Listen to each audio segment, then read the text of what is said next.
Heartbeat HR. Morning, Heather. First of all, just talk us through the nitty. If you want to go on strike, you've got to hold a ballot with your union, and then what happens? In fact, do you even need to be a member of a union to go on strike? You do need to be a member of the union to go on strike, yeah. So obviously what they do, they ballot and they decide whether or not they're going to take industrial action.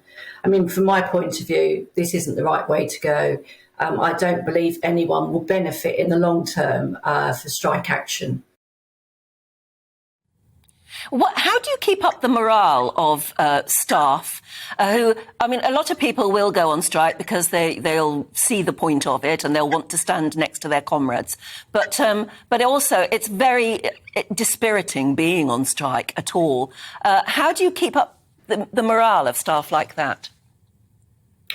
Well, I think the thing is to keep talking. I mean, the one thing that we need to do more of is to communicate. So I would be talking to them, asking them how they feel, whether or not this is the right thing to do, how's it affecting their family.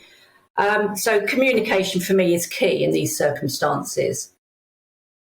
And have you kind of negotiated with unions in other workplaces yourself, dealt with strike action?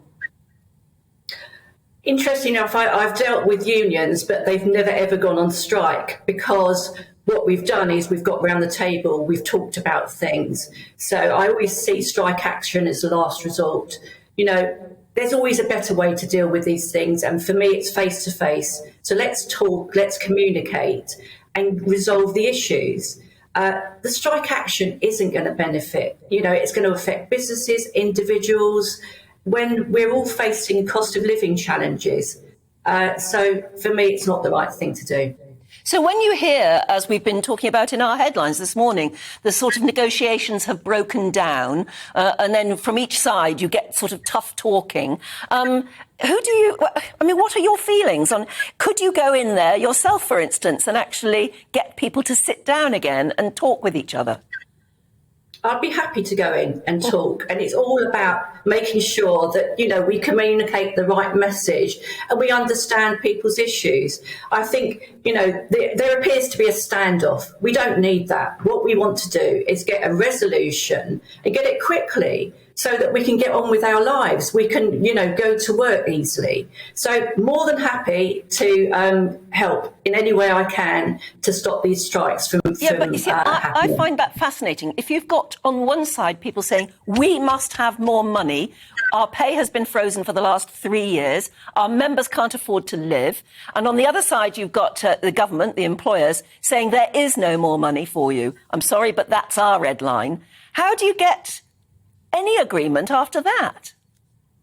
It's all about compromise, isn't it? You know, let's talk it through.